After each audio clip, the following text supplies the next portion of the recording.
Hiya, I'm Tava Tucker. And I'm Racheli Marks, and together we connect through the stories we hear. During our episodes, we hope to learn, revolutionize, inspire, transform, and bring relatable content to you.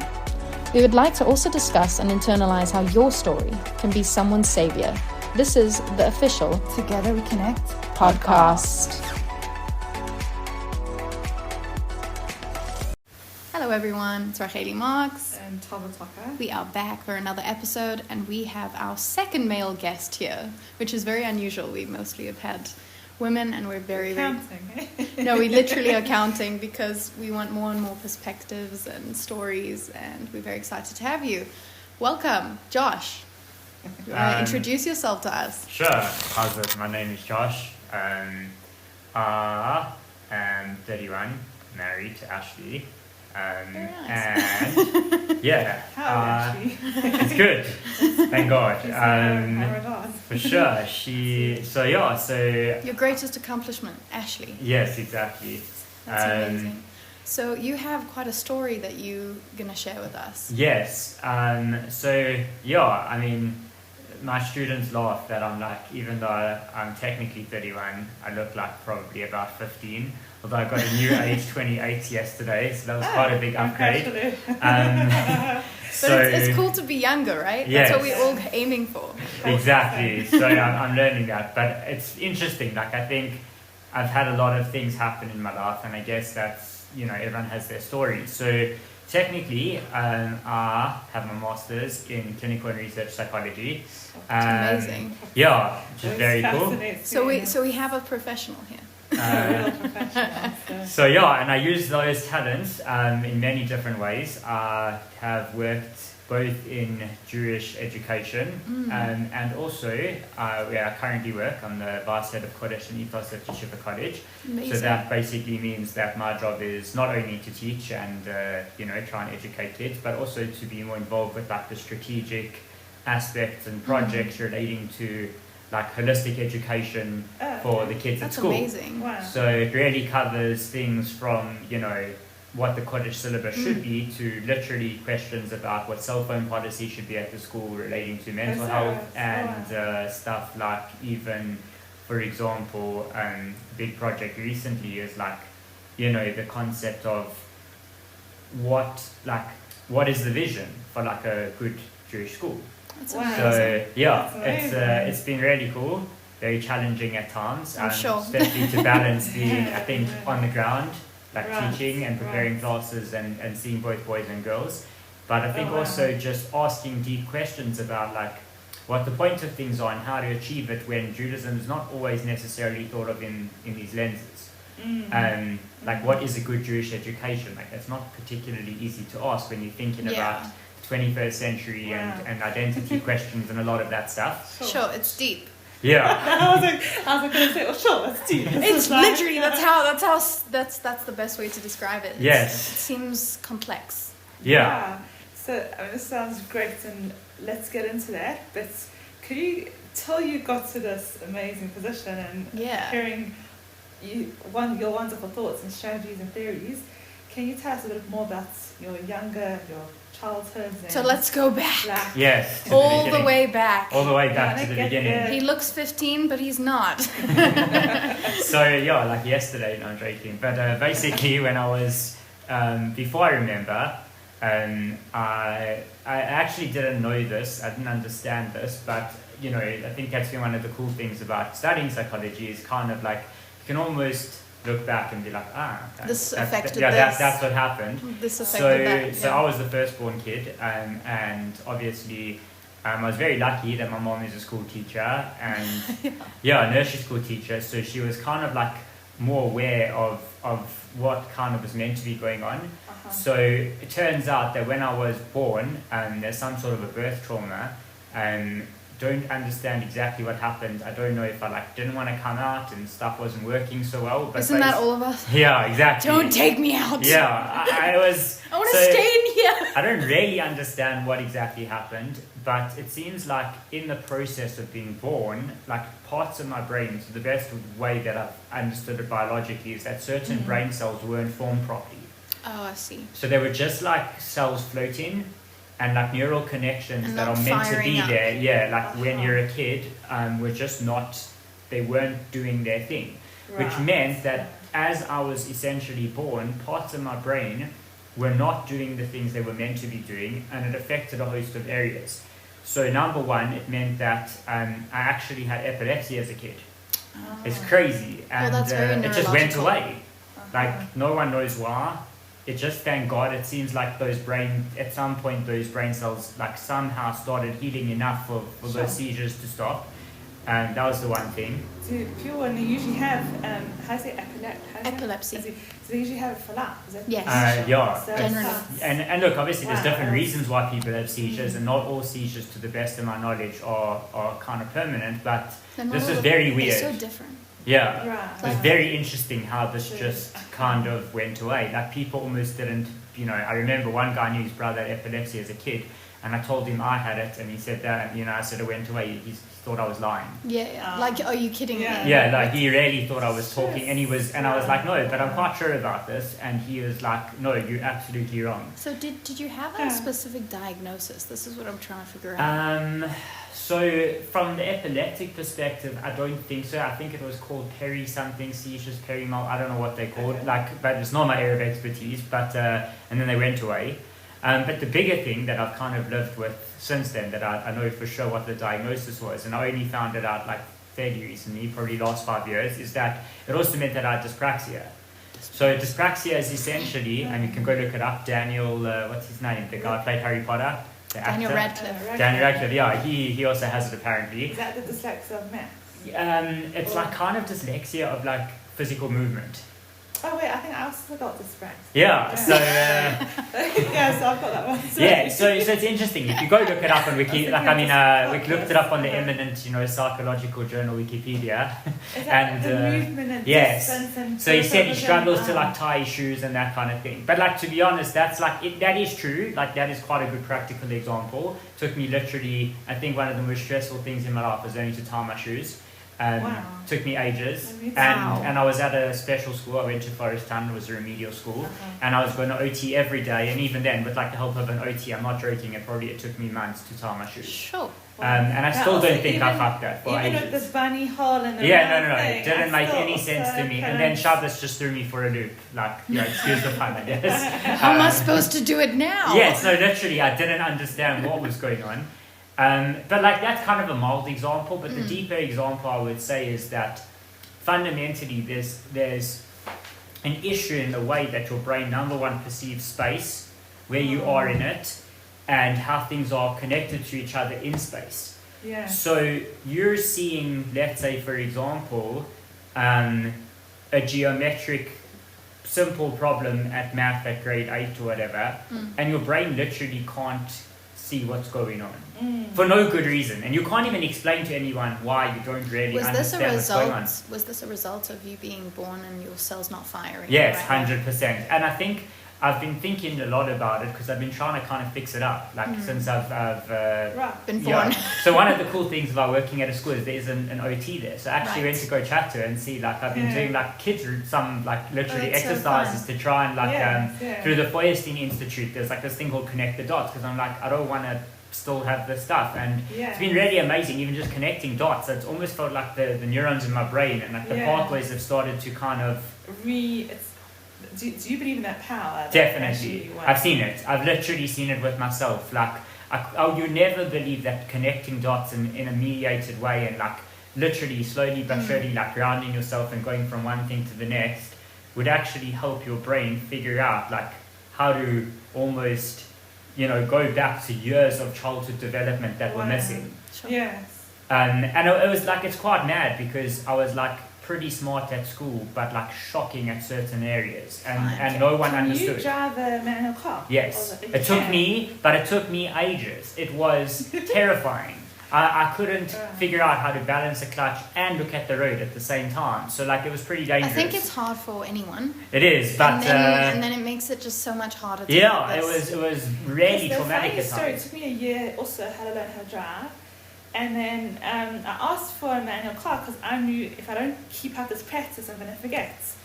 Then 4 years later, so I only had an automatic car because that's what I think what we could afford at the time, and then coming to South Africa, I got given a manual car, and for 6 months I battled and I tried, and after 6 months I turned around and I'm like, I can't do this. Yeah. And I can't. So I need to go back to actual lessons. I think I haven't. That's the thing. I don't think. Can this happen with dyspraxia? I think so. I mean, I think the thing is also is that like it's. I just won't let myself drive an automatic for that exact reason. You know, people always tell me to drive an automatic, and I'm like, you don't really understand how proud I am of the fact that I can drive a car. That's amazing.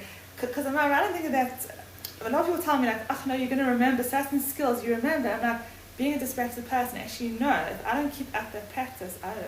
So the best of my understanding, and I don't know if this is neurologically correct, but this is kind of the practical way I understand it, is that like I think of people's brains as working almost in foundations, and that the more solid your foundation is, which is what's meant to happen as you're born, the easier it is to kind of acquire skills related to those fundamental foundations when you're older. So there's less that you're remembering, so to speak, when you've got that foundation in place, because it's solid, it's not that hard, right? But like I think when you've got, you know, these neurological challenges like dyspraxia, whatever, certain things are just so unnatural for you, and you've had to work so hard to kind of build these neurons from scratch and these neural pathways. If they kind of don't get the love that they need, I don't think they work kind of the same, because they're not kind of almost part of the fundamental infrastructure of your brain. Right. That's my understanding of these things. Thank you. No, I always wondered. Sure. Yeah. So it's I'm just thinking about if there are people who are listening and they actually struggle with the same things that you're both talking about. What type of advice would you give such a person if they're getting frustrated and they're like, what is wrong with me? Yeah, so that is a really great question. I think I'd say two things. Number one, I think it's super important to actually like understand on a deeper level, like, what do you want to achieve? Meaning, are you frustrated because you don't like yourself? And like, you know, not everyone's the same. There are going to be certain things that are just not necessarily who you are, and that's okay.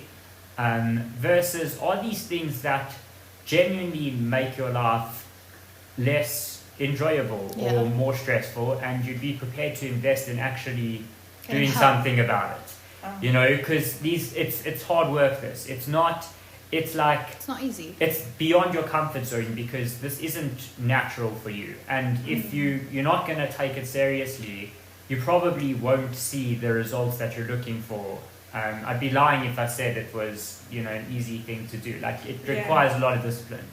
But that being said, I mean, especially in the world we live in today, where there's definitely a lot more openness in terms of neurological growth, you know, post-childhood, and also a lot more professionals who are, you know, open to actually working with, you know, adults and teens and whatever. They're like, you know, there's OT for adults. So if you see that there's a specific area that, you know, you're struggling with as an adult, you know, find a professional who is, you know, you feel safe, that, you know, and they, you know, it's not in public. Would you say an OT, sorry. An occupational therapist. Yes. So yeah, it's like getting tongue-tied. Would you say that is a professional that you would first go to? So I think firstly, because I think they focus on building fundamental skills. Okay. And I found personally just going to the one at the school really helpful. Was so helpful. And I mean, especially we used the stuff through the Poyaz Institute, which is kind of like exercises. It was actually designed to help kids who were kind of neuroatypical in some way to kind of develop those skills. So in general, the way I understand it is basically they, you know, their job is to kind of facilitate, you know, fixing in gaps and stuff where, you know, to kind of get development on the right direction. So the definition of an occupational therapist, I don't know the exact definition, but like when thinking of occupational therapy, they generally go into the senses. So it's what you can see, hear, smell, feel, and usually with an adult, it's very different to a child. But a child doesn't really regulate these things naturally yet because they're still new to the world. But as you get older, you start, like, I think when we're talking about like mental health, it's very different to this, obviously. But when we're going into that, you start realizing what are triggers and what things overwhelm your senses. So they often speak about how certain people get visually overstimulated or hearing over. That's like personally for me, if I hear a lot of noise, I start to actually go insane. Right. My brain gets over, it's firing up and it's just too much. Is it like loud noises or alarms? So for you shouldn't be working in that space, as an example. And if you're in a crowd of people, you're hearing all these sounds and you're getting completely overstimulated, and you start to work in overdrive and you start to feel terrible, like not good. I think it's because OT is all about trying to rewire or connect the neurons. I think it's how to deal through the through the senses. That's what you're doing. Through the so I mean it's been super interesting. I mean, look, and the truth is, but that's the thing. I think, just going to OT is not going to cut it. Meaning, you're going to have to think about this stuff. You're going to have to be open-minded. Like not force myself, because I've learned to really enjoy it. But I read a lot of books about understanding the brain and understanding myself, and I do a lot of journaling to try and actually figure out what's going on. Figure out what's going on, and a big one that I learned is the concept of concrete versus abstract.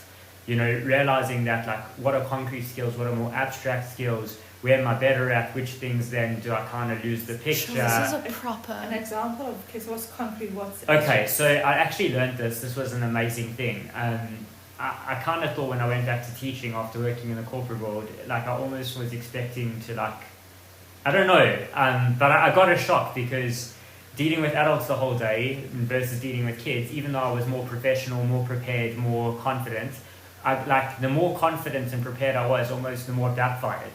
Because I literally have, the more you know, the less you know. I mean, grade 8 boys looking at me and saying, I don't understand what you're talking about. And I'm like, do you need me to repeat it in English? And it was just a matter of, yes, please. And it was mad. They were just looking at me, and the one kid especially who was on the spectrum was straight out telling me I don't make sense. Really? And I couldn't understand what I was trying to figure out. And then I had this insight, and I was like, well, let me actually investigate concrete and abstract thinking in terms of thing. And I found out, because I saw that the girls I could be giving the same lesson to, the same age, and they would understand. Abstract. And the boys wouldn't. And I saw that there were actually developmental differences between boys and girls in teenage years about concrete versus abstract. Wow. Abstract is much easier for a woman, I think. We're very metaphorical and if this happened. Whereas that's why men learn Gomorrah.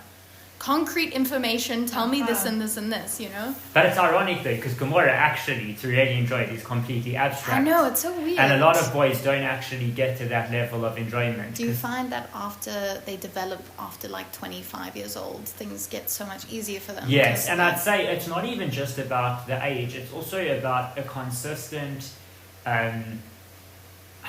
I'd say that the issue is also, it's about figuring out the way that your brain understands things. So for me, I think I only really started understanding Gomorrah, I always had a good intuitive understanding, but only really actually recently, I think using the art scroll, but also learning it in Hebrew, learning it in English, learning it with the Quran. So almost looking at it from 7 different perspectives, teaching it, going fast, going slow, writing about it by myself. Wow. Giving it over in a group. Suddenly, my brain, almost because there was so much going on, slowly but surely it started saying, okay, this is the base law, and then this is connected to that. And then, so it was actually incredible. And I didn't understand that was happening until one day I woke up and I'm like, I just get Gomorrah so much better now. Wow. It's because I think a lot of people skip the foundation. Yes. It's the biggest thing. You, hey, well done. I don't know what the English of Skyach is, but...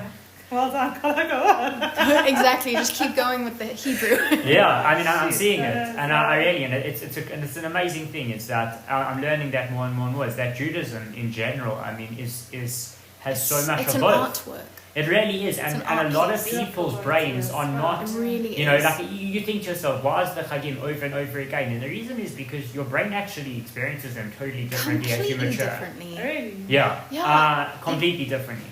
It's so funny when you're focusing on the Chag. It's so easy in school. You go to school, they tell you what's going to happen, you do it, and you're like, guys, look, let me tell you everything I learned in school. And then you get older and you don't have anyone telling you what to do.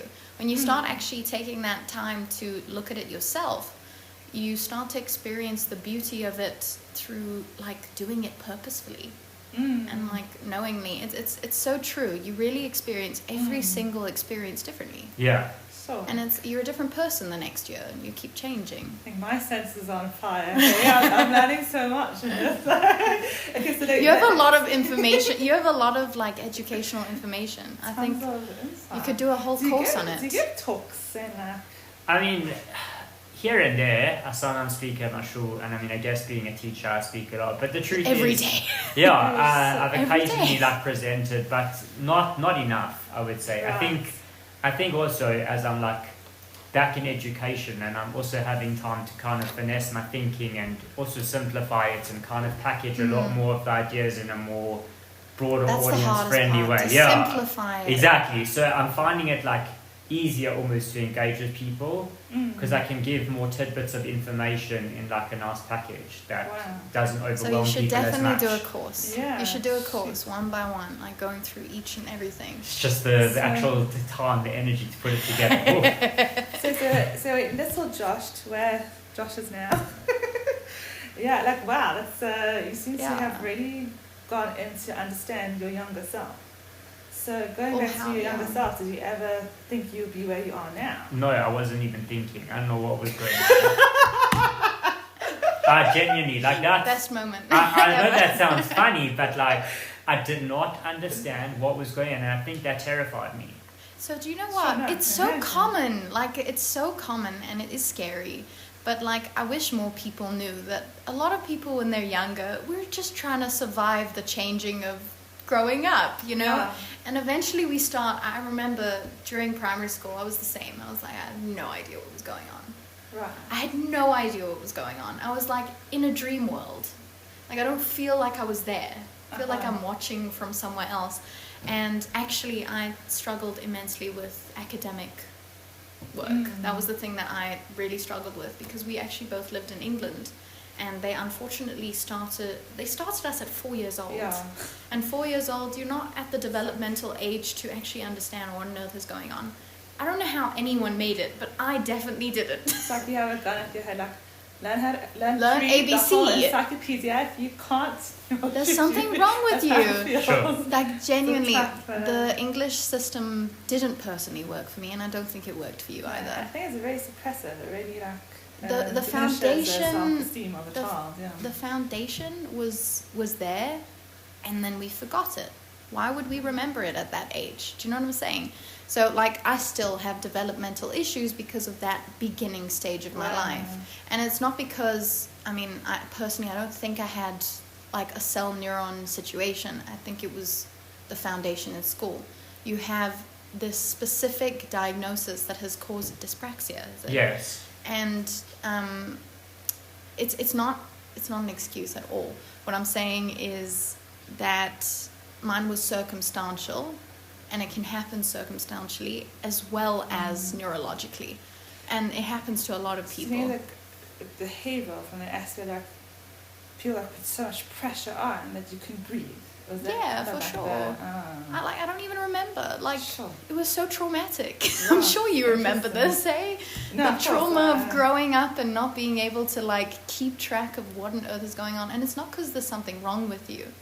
And even if you do have, I'll tell you this. You feel like there's something wrong with you. Yeah, I know. I grew up thinking I was stupid. I still wonder. I'm like, am I just dumb? No, I think the best people are dumb. I'll tell you that. No, like I'm saying, like you the end day, like when you're in the adult world and you see like how many entrepreneurs or how many, it didn't necessarily have to do with traditional schooling. There's so many options out there. Yeah. So let's go. Yeah. So you were saying. I mean it's an interesting one. I think as a teacher, then it's hard because there's no doubt like when you're in a class situation, there's kids who are being missed. I know for a fact, like that out of my class, and I'm more aware of these things because I'm one of these people. Because you were that child. Yeah, and there's I don't have enough energy or resources or time. No one person does. Yeah, and the truth is, like, for a system to truly be able to facilitate like each and every kid, it's really difficult because I think people's also their brains develop in different ways and at different points of their life, and it's completely different. Yeah, I like if I was doing high school maths now, I would destroy it. Like I even have a whole scheme of how I would do it. I think often we say like, if I went back to school, I probably would be okay, you know, whereas I was struggling so bad back then. You know? If you knew what you knew now. Yeah, exactly. That's like the most common thing. So how is he destroying that? So I kind of like on a deeper level realised why I didn't understand it. Right. Like it's funny, I actually figured out how maths works from doing Hilchot Shabbat. Oh, and I've been amazing. trying to working out how Hilchot Shabbat, like, so basically I realised if you think about it, mathematics and Shabbos are both very similar in the sense that you've got very clear principles with very practical applications. Okay. Sure. So for a lot of people, the way you get taught is very theoretical, and then and basically you're a hard worker, so you try and memorize the theory and you learn all the examples that your teachers gave you, and you do the extra examples. But you don't really. You're not supposed to remember everything. Yes, but you don't really understand the deeper reason why things are working the way that they are, and you don't get how that practically applies. So the moment they dress it up a little bit differently, your brain goes for a loop because suddenly it's more abstract. It's just confused. You know, there's something going on there that you don't understand. So you haven't been able to make the abstract principles more concrete for yourself so that you can identify them in real time. Wow. So that's the same thing with Shabbat. For example, you know, if you talk about something like threshing on Shabbat, which is one of the 39 fundamental categories that you can't do, I never understood when I was in yeshiva because it was like, I don't know how to farm. Why would I do that? Like, why would I thresh? And also, I'm like not allowed in the kitchen. Like, what am I, you know? My mom don't let me in there. Yeah, exactly. It's like, you know, there's worse than Shabbos being broken in the, you know, the kitchen when I'm there. But like, and I didn't know what to do. And then having to teach my girls and realizing that, like, wait a minute, there has to be something legitimately practical here. Like, what is the relevance of this? And then suddenly you realize, well, wait a minute, okay, what's the fundamental definition? So you find a book which actually helps explain how the definition then speaks to the practical application. So for example, threshing, and I'll just give this as a great example, threshing is defined in halakha as removing an inner layer from an outer one. Okay, so that's the purpose of threshing. You take the outer shell and you get the inner thing from inside. Okay, well, so how's that relevant? So then, like nuts. Right, so nuts, or the subcategory becomes juicing. So my kids are all like, wait a minute, what do you mean juicing? How does that work? I'm like, well, think about it. When you're getting the juice out of the orange, you're taking what's hidden inside and bringing it out. I'm a farmer now. Yes. I was threshing. So, and the kids are like, wow, and the ones who are kind of almost, there's one girl who's kind of stayed back a year, she's a bit older, and she gets it.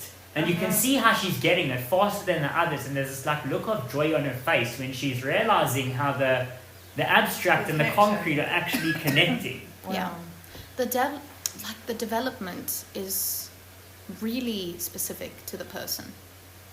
Yeah, like understanding the threshing. I don't know how long it takes a person, but to just like look into it and delve deeper, it just makes the whole thing so much more clear. I think there is that, but I do think though the deeper principle there is that are you being met at the level where you're able to understand where the concrete and the abstract are meeting and having the time and space to actually flesh it out in enough ways and from enough perspectives that suddenly it's not overwhelming to you. Right.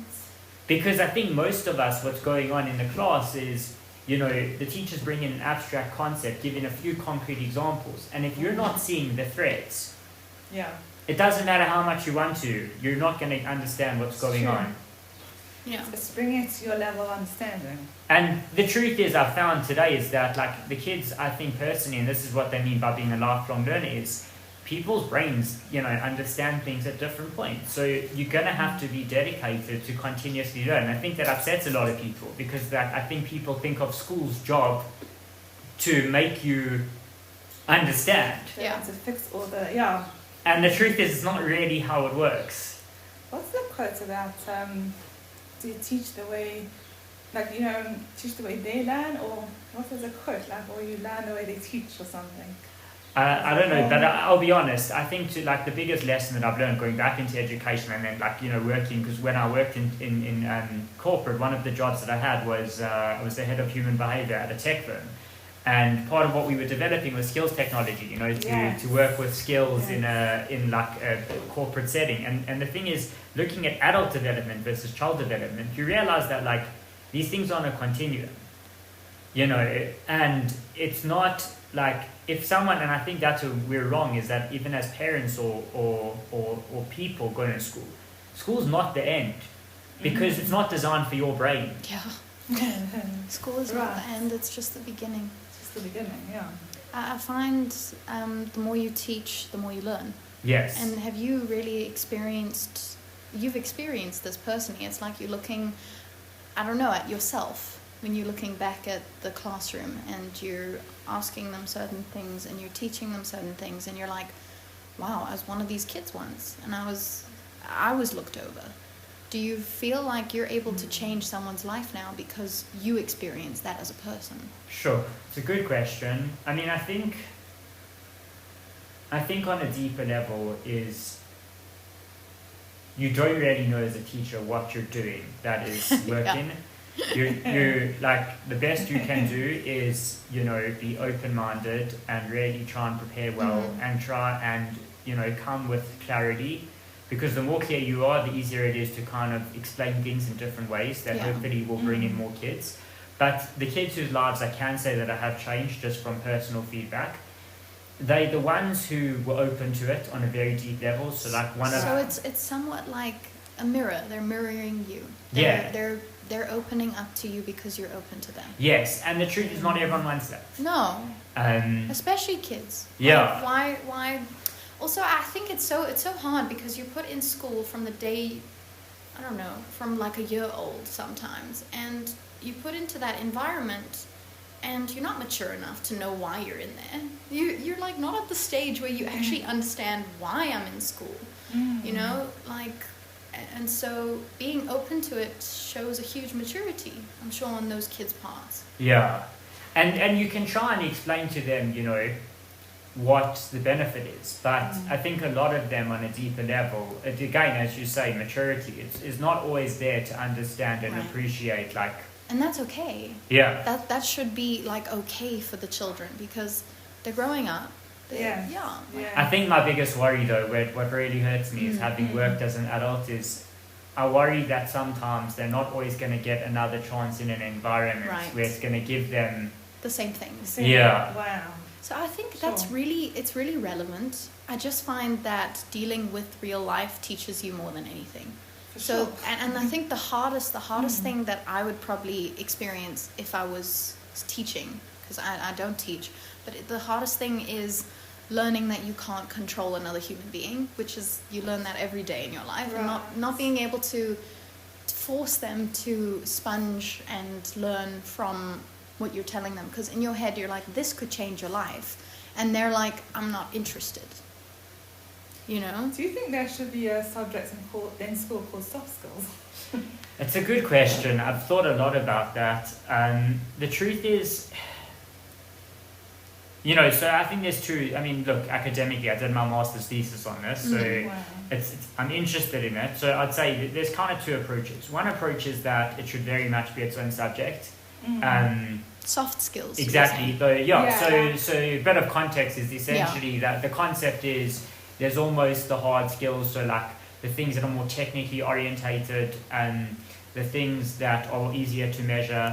So can you do X amount of math sums? Can you balance X amount of equations, etc. Versus the softer skills, things like communication, negotiation, setting boundaries, etc. They need soft skills. Right, but everyone needs that. The trick with that, what's really difficult, is that number one, they're very difficult to define and to measure. So, you know, from an educational pedagogy perspective, how do you know you're succeeding? Yeah. It's quite difficult. Secondly, I think therapy. Yeah, so therapy can, but I think if a child, like, at the end of the day, has some awareness, can say, at the beginning of this lesson, I had no idea that. I don't know. That you'll have to negotiate when you're an adult. Or something like a negotiation skill, or communication skill. So yeah, exactly. So I mean, that's the thing. You can try and explain that, but that's, again, it goes back to our same issue, is that soft skills also, or, you know, different people call them different things, but essentially, they're essentially like also require a lot of abstraction and maturity. So I think it's like the two different things. It's EQ and IQ. Yes. So it's hugely with that. If someone's higher in IQ, unfortunately, usually the EQ is lower, and then it's vice versa. If your EQ is higher, it's possible your IQ isn't where it should be.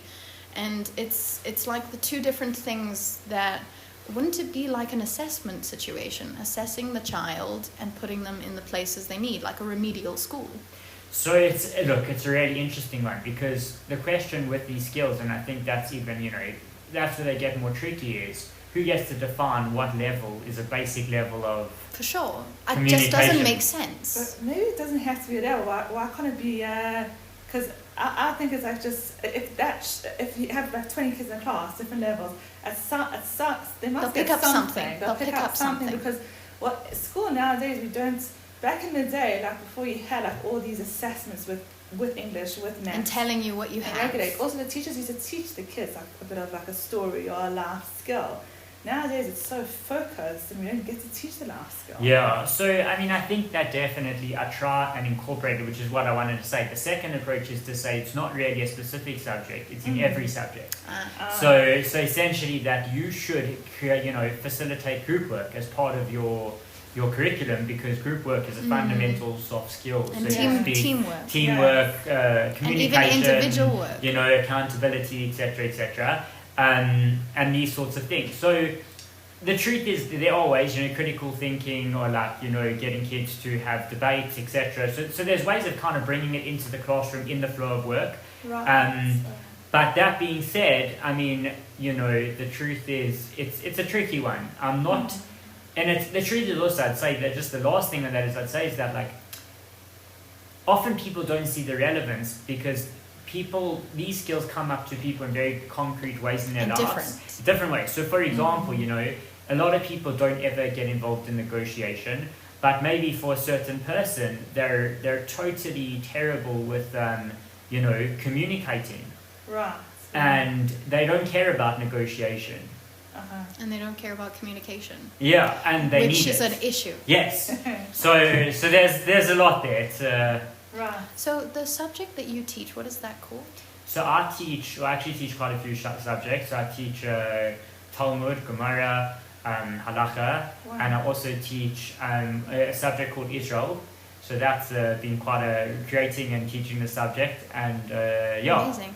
So I think everything that you do teach have all these fundamental skills within them. So each person that comes to your class, whether they're taking in everything versus taking in something, they're all learning the fundamentals of living, I guess, a Jewish life, and that the whole point of the Jewish life is to make it practical, to give it exactly what you've learned throughout your lifetime. The skills to negotiate, skills to communicate, exactly. Yeah. And I think the hardest thing to leave school is what now? I think that's the biggest question people ask. I was in school for 18 years, and you're like, what now? And I think the Kodesh subjects really consolidate that. Even if it's not fully, it's something. And I think that's probably what you're giving to your kids. I'm trying, and I think what's super hard about it, especially from a South African context, is that's when almost in a certain, one of my kids came to me and is like, what do I do with my life? Yeah. And you're not supposed to know yet. Yes, exactly. And it's well, okay, let's trying to trade in the art of how do we think through difficult decisions. Yeah. So we sit with him and we go through the options, but he doesn't want that. He want wants me to tell him. He wants a secure thing, because his parents are saying, do this, do that. Do this, do that. And he's like, you're getting me to think. But if you're getting me to think, I want you to think for me. Right. So it's very much negotiating those relationships with a lot of kids. I've realized another goal of this podcast that we're trying to create is exactly what you're saying, and it's learning to think for yourself. I think that is something that we really are actually trying to bring across, because learning to think for yourself is a whole nother thing. We are told what to do. We just do what we're supposed to do without even knowing why. And it's so fascinating to hear from your perspective. It's such a brilliant perspective. I'm blown away by it, because it's starting to register in my brain that there are so many people who just go along with life. And I don't think it's everyone I don't think everyone will do this. They won't. Not everyone will think for themselves. Do you remember like when you started thinking for yourself, like thinking because... That's like the best question.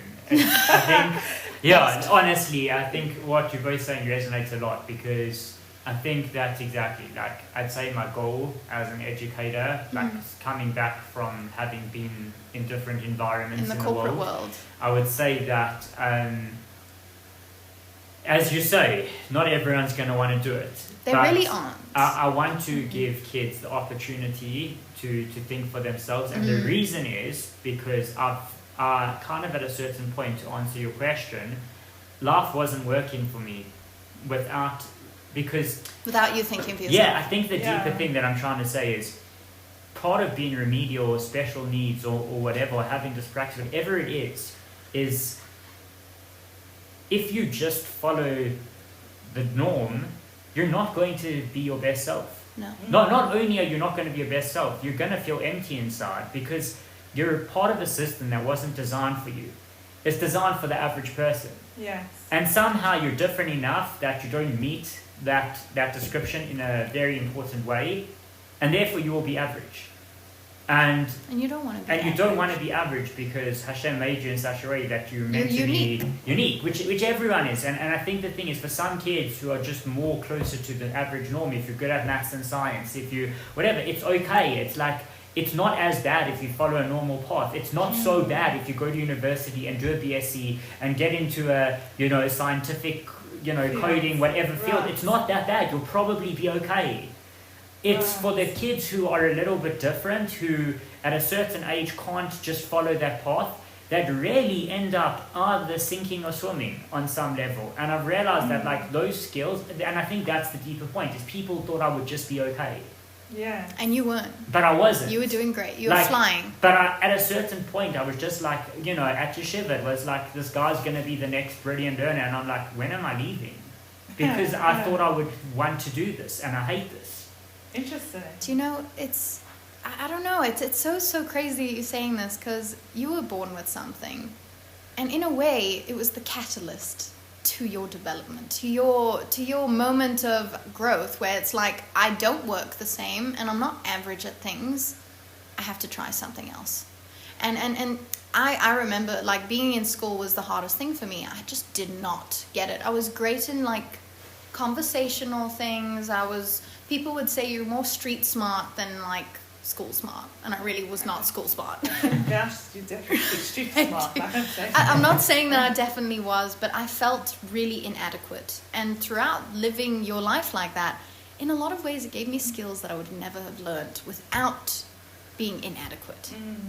And I find that people who are mindful of these things and have to struggle with these things, I think they fly a lot, often. But as the worry is sinking, and there are people who do sink. And that's not what you want as an educator. No, and as a person. Yeah. Like, because I think that's the hardest thing, is because the world is not designed to show you that there's a path for you if you're slightly different. And we speak a lot about it today, but I don't think people understand what that practically means. And I've had to in my life unpack practically what that means for myself. Like, realizing that I want to succeed and be brilliant, even in a non-typical journey. And there's not going to be those classic success markers along the way that make you feel like you're okay. Yeah. Right. So you struggled with dyspraxia, or was there anything else that you pointed at? I mean, I'd say that, look, the thing is, that was the biggest learning I did in my master's, was essentially, like, we have terms for these things, but the truth is, they kind of just a model of kind of capturing. Once something in your brain's not working 100% of something else, it can have all sorts of effects. And then, as you mentioned, the self-esteem gets affected, I'm good at this, but I'm terrible at this, like, what's wrong with me? You're in a maths class and suddenly you're falling behind and you don't get it. You don't understand why. You don't get, But were you flying in other areas that kind of... Yes, but then at a certain point it starts becoming obvious that you're not even flying as much as people expect. So, that's the worst, actually. So people on the journey thought you were okay, you were flying. What gave them impression, and then... Probably, I mean, lots of things. I'd say that, that's probably the biggest issues, is that people think you're okay because they don't actually know what you're capable of. I think this is where letting go of other people's opinions, letting go of that is the most empowering belief. Because once you take away their limits, you are limitless. I think so, but it's hard though, that, because I think you don't know better. Like being a 15-year-old and I think it comes later in life. Yeah. And that's actually what I wanted to ask you. I wanted to ask the biggest differences versus the biggest similarities between the children versus corporate adults in the working field. What have you seen that is most similar and most different? Okay, so I think most similar would be the fact that everyone wants to know what they're meant to do. Okay. There's this fear of not doing what you're meant to do. So like the truth is, there's this feeling of like, what if I don't do this, I'm going to be in trouble. So what is that thing that I need to do? And what is the thing that I need to so do? yeah, that's a massive one, because I think that's like a primal human emotion. Okay. I think, to be honest, you also see that some people are like genuine and nice and are trying to be good people, and so nice. and other people are kind of have been taught that it's good to put yourself first at all costs, and people shouldn't get in your way. Wow. Whether that's at school, it's excluding certain kids because you just don't have time for them. Or as an adult, it's kind of playing political games. Yeah. It is. It's like you continue to play. Yeah. Just with bigger games and 100%. higher stakes. Yeah. Now, my biggest how do you say it is like. It's interesting, like in the school system, I think making a mistake is part of big. You're like told don't make mistakes. But corporate is worse, much worse. Really? And my first job was as a management consultant, so you basically get brought in to solve problems that no one has the resources or headspace to solve in these organizations. And if you make a mistake there, they're ruthless. And you're going to. Yes. It's inevitable. And the thing is, mistakes are necessary. Mistakes are the best learning tools. The truth is, though, I realise that, though, is that certain mistakes are so crippling because there's not really that mistake to make it that it can really be unfortunate. Then there's something wrong with the system and not you. It's true. Because I think that's how you learn math, no? It is, but I think that's the thing. You feel like the corporate world is stunting people in some ways. I think definitely, because at the end of the day, because there's such... The consequences are almost more obvious in terms of the fact that, like, you're not going to get promoted. Yes, you won't be promoted. You might even get fired. A deal might fall through that millions of rands. I'm saying you're dealing with millions. I'm not talking like, so there's this thing. And ironically, people are still making mistakes all the time and just pretending that they didn't.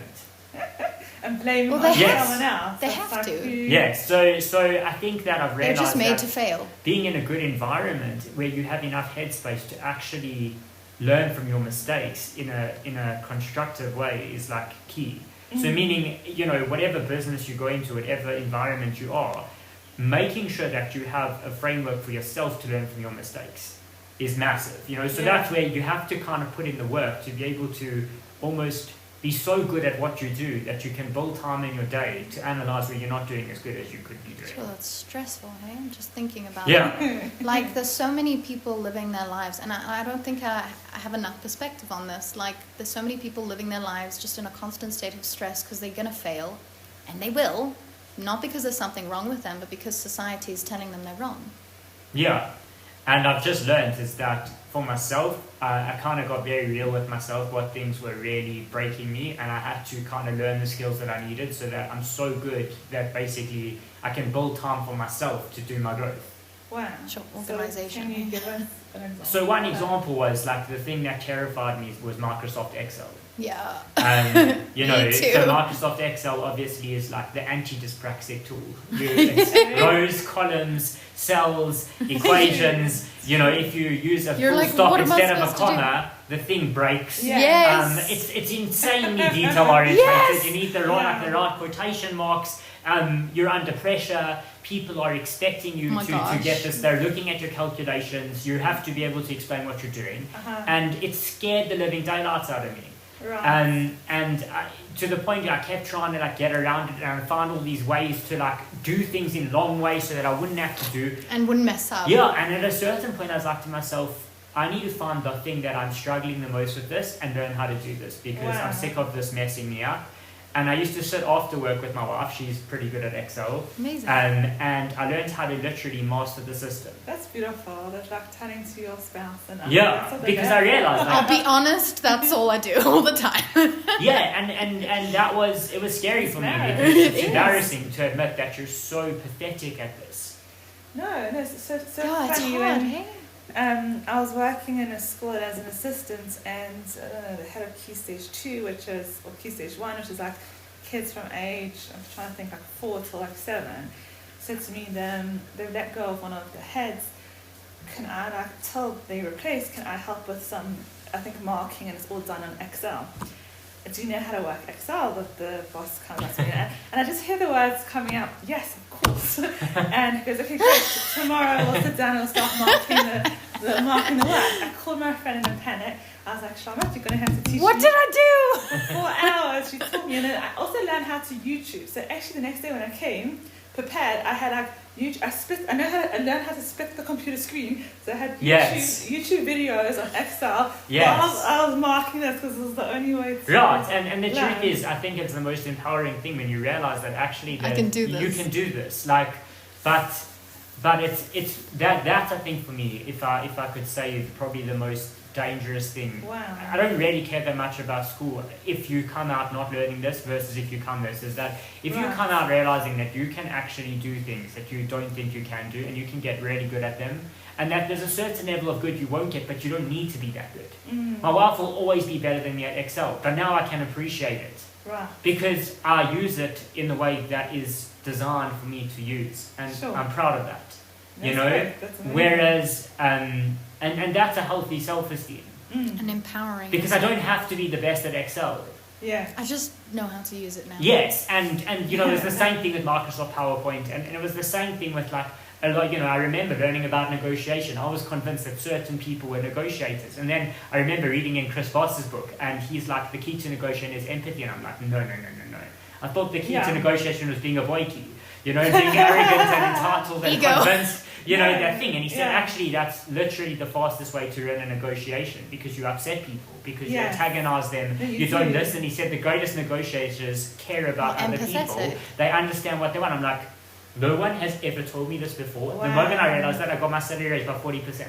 Gee whiskers. Wow. And I out-negotiated a guy who was like the typical boykie-esque character because I was being me. I wasn't trying to be like him. That's amazing. There's so much here. Like, I'm like, there's so much, we could talk forever about this. It's amazing. I want to actually, we're going to wrap up soon. So I really would love to just go back to little Josh when he was born. He, little Josh.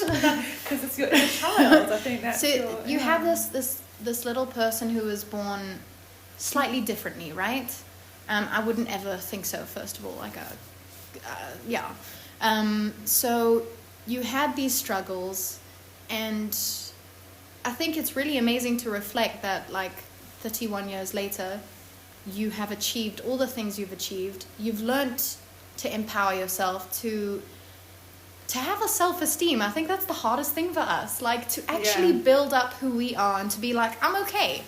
I'm okay. I'm always growing. I'm always learning, but I'm okay.